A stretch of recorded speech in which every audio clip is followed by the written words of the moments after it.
The Fair Day by Marty O'Hara. We arrived in the village at 8:22. My father, of course, didn't want to be late. But we still weren't first. There were quite a few there. But he liked to be early, the day of the fair. The cattle were gathered the evening before to take them next day to the fair of the Roar. At the breaking of dawn, 'twas off we set sail, with old Rex there behind them, a-wagging his tail. On my mother's old bike I cycled away, in case from the roadway the cattle might stray.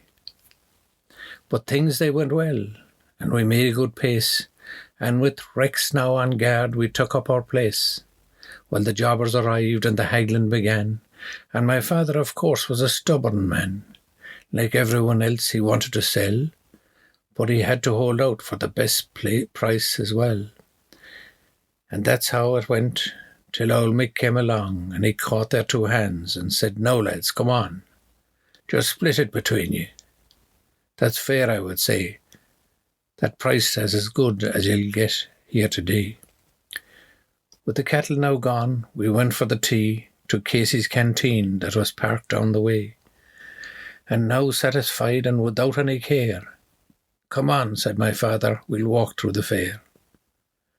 The farmers had come from miles countrywide, with ass carts and horse carts lined up at each side. The tractors back then were as scarce as hen's teeth, but today one or two were parked up on the street. All classes of livestock, to buy and to sell, and from what we could see it was going well.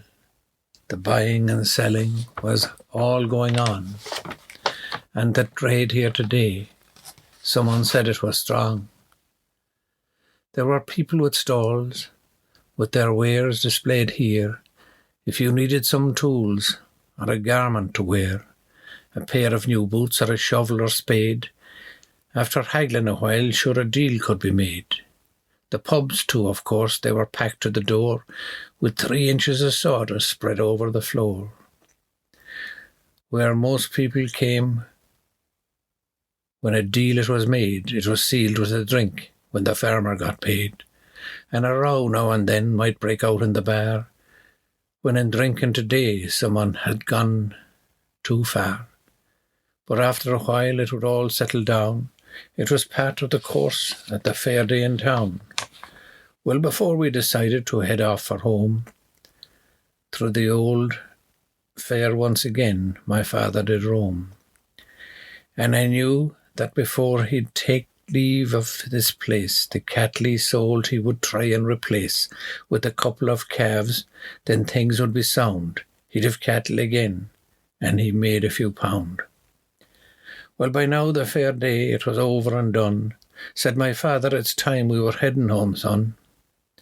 And the sun sinking low, it was off we set sail, with my mother's old bike and Rex wagging his tail.